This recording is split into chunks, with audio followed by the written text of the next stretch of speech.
Je vais donc commencer par euh, dire un petit peu où on en est avec Dimi Watch, mais je le ferai surtout après les présentations. Cette année, nous n'avons pas organisé de colloque. Et c'est beaucoup parce que nous étions dans la réflexion et la perplexité. La réflexion parce que nous avons digéré les informations et ce que nous avons, les connaissances que nous avons eues l'année dernière au colloque, et cela a conduit à un livre dont je parlerai tout à l'heure. Et aussi parce que nous étions très perplexes. Nous avons suivi les opérations, ce qui se passait avec les islamistes, le Hamas, etc. Mais nous avons vu une vague d'antisémitisme et d'où est-ce qu'elle provenait? Ça nous paraissait incroyable. Alors, on a pensé deux choses. On a pensé d'abord que c'était l'antisémitisme viscéral des islamistes radicaux, parce qu'on nous savons chez Jimmy Watch que les islamistes surfent sur l'antisémitisme. C'est leur fonds de commerce, si je peux dire. Mais d'autre part, il était évident que l'islamisme n'a pas pu apparaître le 8 octobre ou même le 7 octobre. Vous connaissez tous le livre de Eva Illouz, le 8 octobre, mais c'est pas ce jour-là qu'il a apparu. Il fallait bien se rendre compte qu'il était déjà là. Et cette réflexion nous a amené justement à interroger ce soir les deux intervenants, euh, qui sont René Frégosier et Jean-Yves Camus, pour nous avons, c'est un peu à ne pas s'y retrouver parce que on voit des expressions d'antisémitisme à gauche qu'on qualifie d'électoralistes, mais si c'était électoraliste, pourquoi l'extrême droite ne surferait-elle pas dessus comme elle l'avait fait à certains moments? Euh, voilà, et c'est pour ça qu'il nous a fallu, que nous avons voulu, pour y voir clair, interroger les deux spécialistes que nous avons ce soir. Alors, j'ai cité Eva Illouz, je devrais aussi citer Pierre-André Taguieff, qui a fait un gros travail de défrichage des idéologies. Et ce que nous devons comprendre ce soir, c'est comment l'idéologie antisémite, qu'on a d'ailleurs vu s'exprimer à Durban il y a déjà plus de 20 ans, en 2001, comment cette idéologie a-t-elle contaminé l'ensemble de la planète, les campus, et comment a-t-elle contaminé même l'idéologie, la nouvelle idéologie des droits de l'homme, qui est le décolonialisme, qui est censé justement mettre en avant les personnes racisées. Comment est-ce que cette idéologie peut contenir des ferments de racisme? Voilà. Merci beaucoup, Jean-Yves Camus, pour toutes ces visions. René Frégosi, bonsoir à vous également. Vous êtes Bonsoir. philosophe, politologue, et vous venez donc de publier aux éditions Intervalle ce livre intitulé Le Sud global à la dérive, sous-titré Entre décolonialisme et antisémitisme. Vous y proposez donc une description historique, aussi conceptuelle, de ce qu'on appelle le Sud global. Il y a des intérêts communs, il y a aussi beaucoup de contradictions, d'antagonismes qui travaillent ce bloc dans lequel on rassemble le Sud global. Vous articulez aussi le Sud global avec notre actualité et vous examinez notamment les réactions donc au 7 octobre pour évaluer le poids qui est déterminant, on peut le dire aujourd'hui, de la cause palestinienne et de l'islam politique dans cette galaxie. Je vous donne donc la parole également pour donc continuer d'élargir peut-être le sujet pour une vingtaine de minutes également. René Frégosi. Oui, merci. Avant, je vais poursuivre absolument les propos de Jean-Yves Camus, avec qui je suis absolument d'accord et qui nous a dressé un tableau vivant, tout à fait saisissant et passionnant de l'antisémitisme pro-palestiniste en France. Et en effet, comme vous le disiez, Antoine Mercier, aujourd'hui, on peut considérer que l'antisémitisme politique est pour la droite résiduel. D'abord, effectivement, parce que je pense que la majeure partie de l'extrême droite a effectué une conversion populiste, ce qui n'est pas ma tasse de thé tout à fait non plus, euh, mais en tous les cas anti-islamiste et qui l'a conduite à abandonner la focalisation sur les juifs. voire même à prendre conscience qu'Israël est en première ligne contre l'islamisme contre lequel elle lutte et qu'Israël doit par conséquent être soutenu. C'est ce qui me semble, on constate au Rassemblement national. Par ailleurs, pour ce qui est de la droite plus généralement, la droite catholique a globalement réhabilité l'héritage du judaïsme dans la suite de Vatican II.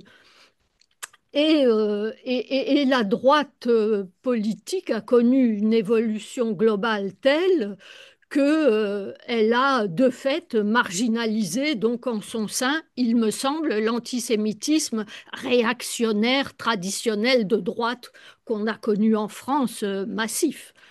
Toutefois, quand même, je voudrais moduler l'islamo-complaisance qui fait qu'on peut être tolérant à l'antisémitisme musulman.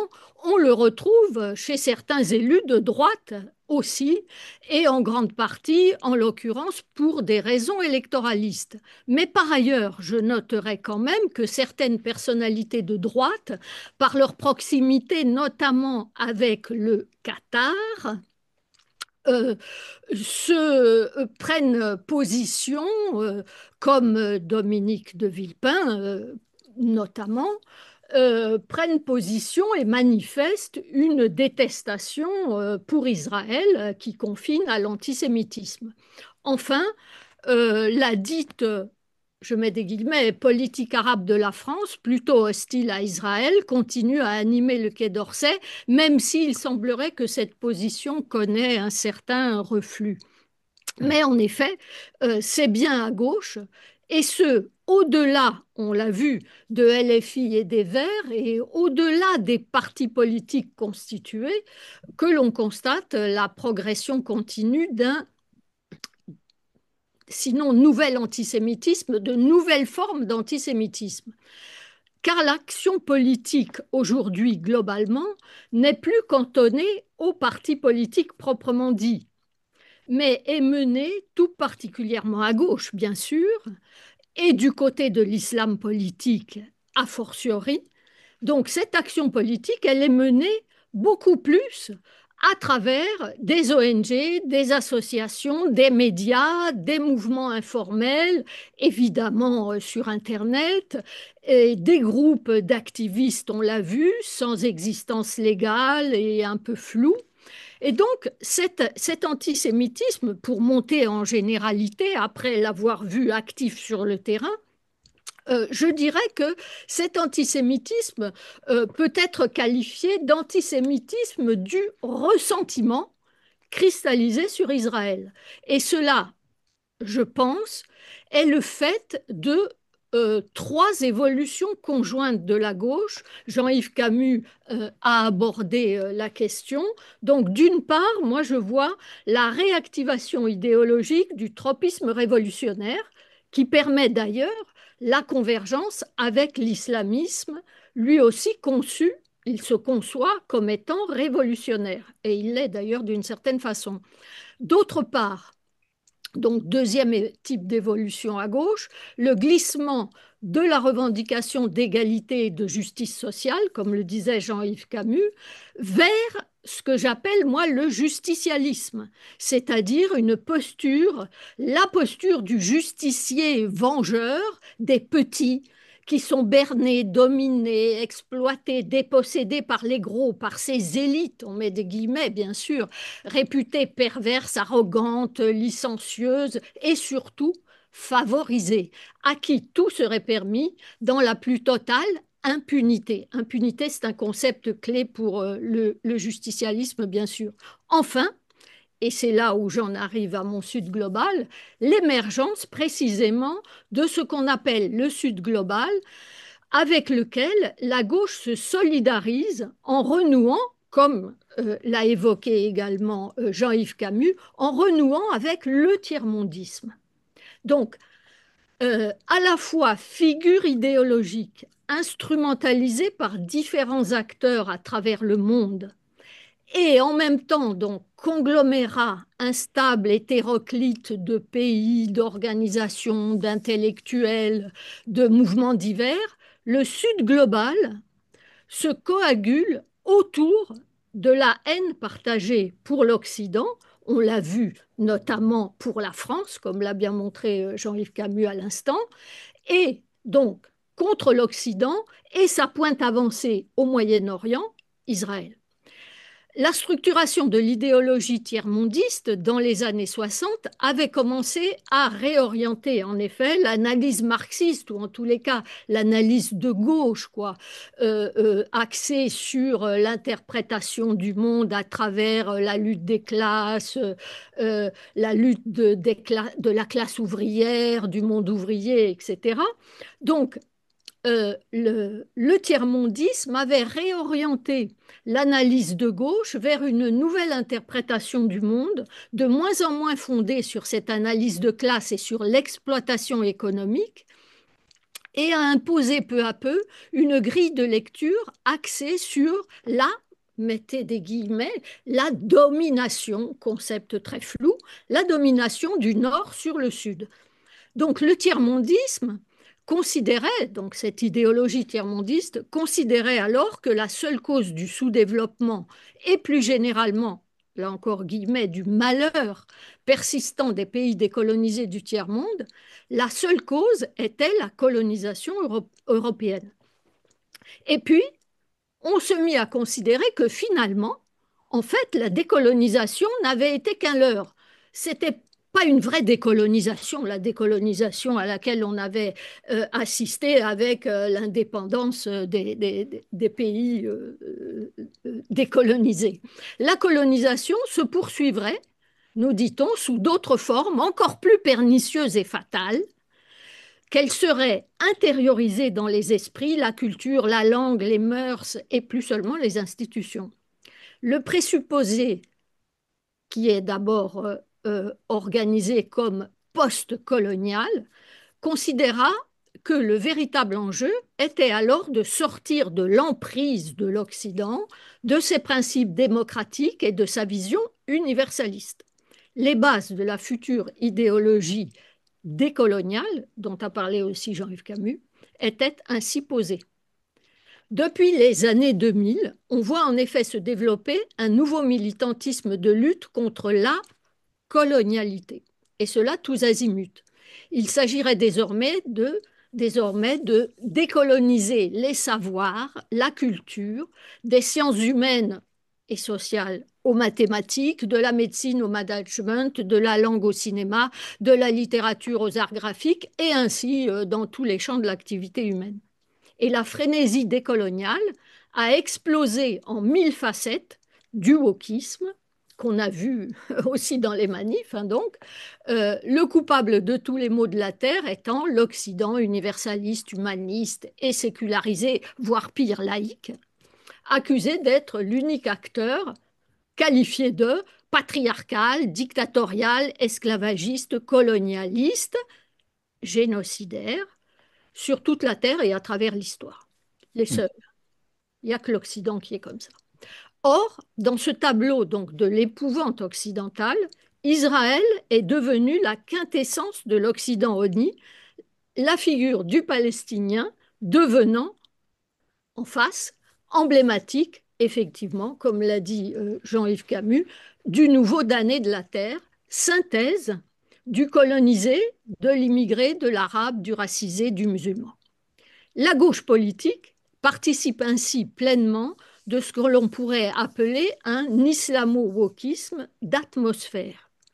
L'indignation constitue le point de départ émotionnel des sentiments et des mobilisations justicialistes, quel que soit l'objet du ressentiment qui les anime, quelle que soit l'offense à laver, l'agression à dénoncer, les micro-agressions même, hein, la domination à dévoiler. Donc, victimisation des femmes, des trans, des minorités sexuelles et autres, hein, grossophobie, nanophobie, etc. Et des dits racisés, bien sûr, on l'a dit déjà, des minorités sexuelles, etc. Et donc déracisés éternel colonisé, déculturé, stigmatisé, infériorisé, etc. Dans cette logique victimaire, l'islamisme a promu, quant à lui, l'accusation d'islamophobie qui anime beaucoup les manifestations, donc notamment, une notion assimilant à du racisme toute critique de l'islam doctrinale ou politique. Et la cause palestinienne, entre guillemets, la cause palestinienne, ce concept, est définitivement islamisée et rassemble alors dans une intersectionnalité globale tous les mobilisés. Et là, je rappellerai la phrase de Stéphane Hessel dans son petit opuscule des indignés en 2011. Il disait, paix à son âme, aujourd'hui, ma principale indignation concerne la Palestine, la bande de Gaza, la Cisjordanie. Ce que l'on peut appeler donc palestinisme, moi j'appelle plutôt ça pro-palestinisme, mais bon, peu importe, c'est en effet constitué comme une idéologie mobilisatrice à large spectre. Et en fait, donc, le but stratégique, on en est bien d'accord, du pro-palestinisme est la disparition de l'État d'Israël, dont l'ensemble du territoire est considéré comme devant redevenir ou demeurer arabe et musulman. Et pour parvenir à ces fins, la tactique du pro-palestinisme consiste à délégitimer l'État juif, tout particulièrement à travers la victimisation obsessionnelle des populations palestiniennes et, en regard, la diabolisation de l'Israélien et plus généralement du juif, où qu'il soit. Les parias méprisés d'hier, les dhimmis soumis des empires musulmans, les anciens métèques, comme on disait en France, sont devenus, dans le fantasme pro-palestiniste, des colonisateurs, fiers d'eux-mêmes et dominateurs, que l'on jalouse secrètement. Alors, l'accusation de colonisation, elle est ancienne, hein. Elle est apparue avant même 48, avant même la création de l'État d'Israël, hein. Quant à celle, je n'en fais pas l'historique, évidemment, on n'a pas le temps ici, puis je pense que la plupart d'entre vous sont au fait de ça.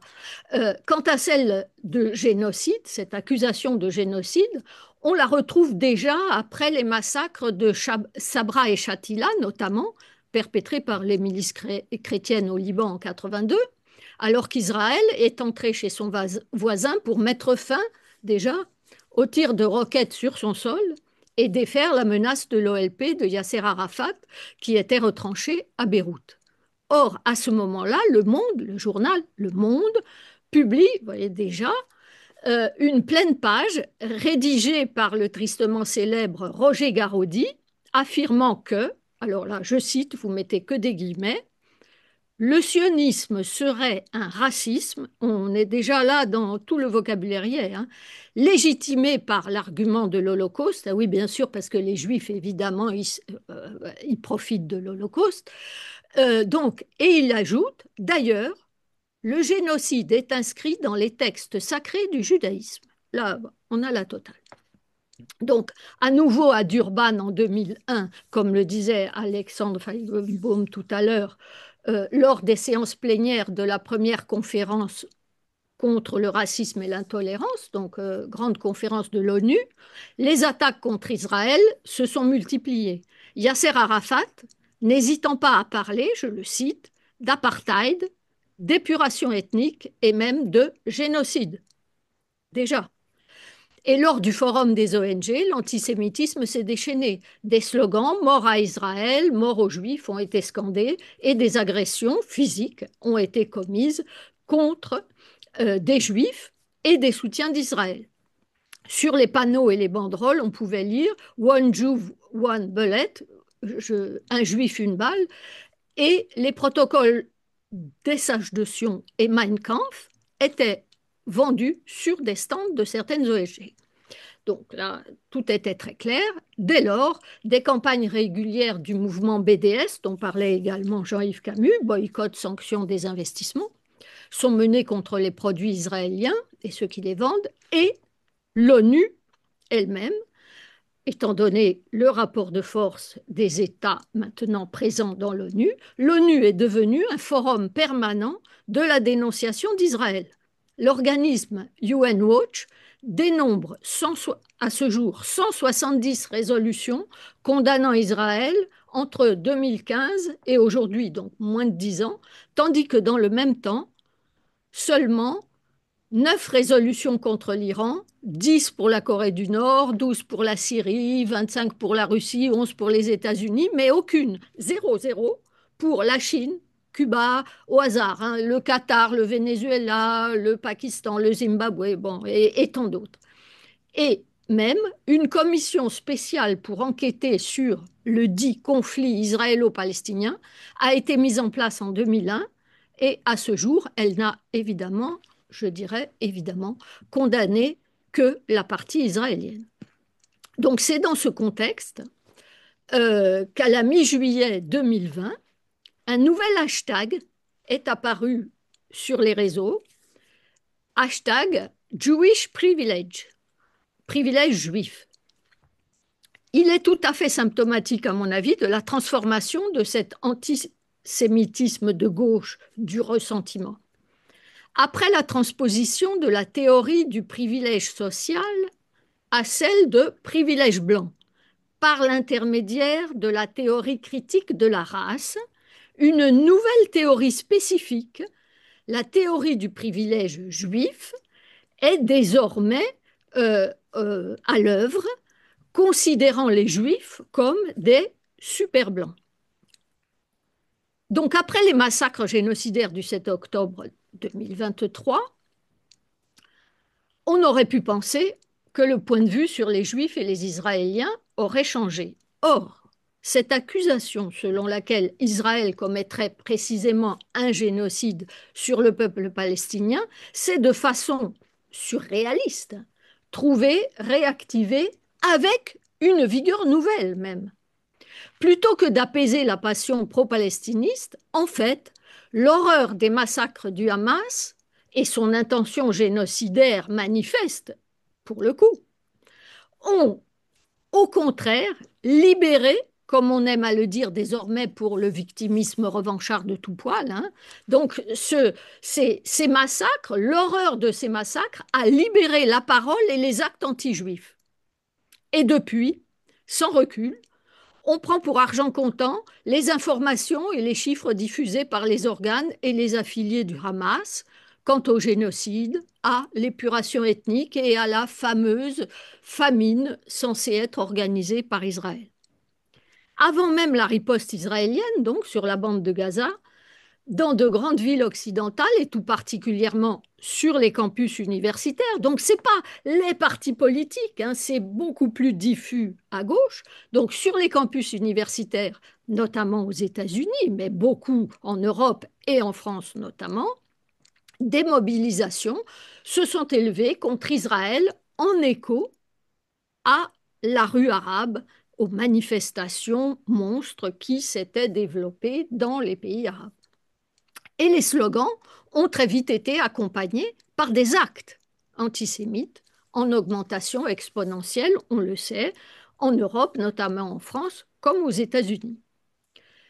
L'attaque contre la population civile israélienne n'aurait été, dit-on, que méritée, d'une certaine façon, puisqu'elle aurait fait suite à, et là je cite un communiqué de presse du groupe parlementaire LFI du 7 octobre, donc cette attaque contre les Israéliens aurait été méritée puisqu'elle faisait suite à une intensification de la politique d'occupation israélienne à Gaza, en Cisjordanie et à Jérusalem-Est. Et les agressions des Juifs postérieures au 7 octobre ne seraient qu'un juste retour des choses et des actes de, guillemets, résistance, selon les termes de Rima Assad, mais également de nombreux élus de LFI et d'autres aussi, hein, chez les Verts notamment. Donc, je vais terminer. Les totalitarismes d'hier ont montré qu'à partir d'un petit groupe minoritaire au départ, professant des théories souvent bancales, incongrues ou imbéciles, il pouvait gagner en masse les esprits faibles, mais également séduire d'autres esprits très instruits et grâce à eux étendre leur brutalisation à la société tout entière. Aujourd'hui, le totalitarisme islamiste et le terrorisme gaucho-wokiste tendent à prouver qu'ils sont tout aussi capables de mobiliser de nombreux intellectuels, de refaçonner les discours des partis politiques et d'imprégner les esprits dans de larges couches de la population. Parce qu'au-delà des petites manifestations et des groupuscules, cette idéologie se diffuse. Et ainsi, je terminerai là-dessus, le tueur, alors on dira le tueur présumé du jeune couple devant le musée juif de Washington fait très probablement partie, à mon avis, de ces cohortes décervelées de fanatiques islamo-woke, indignés et vengeurs, qui se retrouvent dans le Sud global et notamment dans ce que je pourrais appeler la cinquième colonne du Sud global au sein même de l'Occident. Oui, c'est une question que je voulais vous poser justement parce que vous parliez d'un Sud global qui s'est constitué par opposition à l'Occident. Et en même temps, on voit que cet Occident, d'une certaine façon, et pas uniquement des petites phalanges, une bonne partie de l'Occident se retrouve en connivence avec le Sud global pour cette cause palestinienne. Il y a quelque chose qui est contradictoire dans ce double mouvement d'opposition et de rassemblement autour du palestinisme, du pro-palestinisme. Non, en fait, dans le Sud global, comme je vous le disais, ce sont des acteurs très divers, hétéroclites, et l'idéologie même du Sud global émane en grande partie de l'Occident, de la même façon que l'idéologie tiers-mondiste émanait de l'Occident, et de la même façon que l'idéologie marxiste émane de l'Occident. Et à gauche, il y a toujours eu, de la même façon que ces bourgeois avaient honte et voulaient expier leur appartenance à la classe bourgeoise, allaient travailler en usine et allaient quasiment lécher les pieds des prolétaires. De la même façon, on a aujourd'hui tout, tout un tas d'intellectuels notamment, et on les voit tous là pétitionner et s'horrifier de ce qui se passe à Gaza, etc. Des tonnes d'intellectuels occidentaux qui prennent la défense de ces pauvres opprimés, comme hier, donc les bourgeois prenaient la défense des pauvres ouvriers. Et on a donc au sein même de l'Occident, cette idéologie du Sud global, donc néo-tiers-mondiste, qui est développée à l'envi par des intellectuels plus ou moins grands, plus ou moins petits et minables. Hein. Le tueur, là, il était, je termine juste là-dessus, le tueur, il était, alors moi j'ai trouvé ça apparemment, c'était des journalistes du Figaro qui ont trouvé qu'il avait, c'était donc, il était titulaire d'une licence d'anglais de l'université de Chicago, une licence, vous voyez, qui lui était pas très utile pour travailler. Et d'ailleurs, il était travailleur précaire, il faisait des petits boulots. Il était rédacteur bénévole pour un organisme. Alors là, je vous dis la présentation de l'organisme à but non lucratif qui s'engage à préserver et à rendre largement accessibles les histoires personnelles inédites d'Afro-Américains. On voit là Black Lives Matter, tout ça qui s'agglutine. Hein. Et donc, euh, euh, cet assassin, ce meurtrier, bon, bien sûr, on sait que le passage à l'acte meurtrier relève toujours de processus individuels, hein, psychopathologiques. N'importe qui va pas tuer des juifs, enfin des présupposés juifs d'ailleurs, en l'occurrence. Mais en tous les cas, les motivations idéologiques, elles semblent ici clairement identifiées, puisqu'il a scandé à plusieurs reprises après son interpellation par la police, Free, Free Palestine. Bon. Et ce qui est plus terrible encore, c'est que ces slogans, il a aussi proclamé je l'ai fait pour Gaza, d'après des témoins, et ça résonne complètement avec les deux tweets qu'a produit immédiatement après l'assassinat des deux jeunes, donc supposés juifs hein, en plus, bon, devant l'ambassade d'Israël. Donc le premier de Thomas Porte. Donc, son premier tweet qu'il a effacé tout de suite, c'était Free Palestine avec un point d'exclamation. Celui-là, il l'a retiré, mais tout de suite après, qu'est-ce qu'il a mis? Je cite, pendant ce temps à Gaza, la barbarie israélienne continue de s'exprimer. Bon, je m'arrête là. Merci beaucoup, on va revenir vers vous.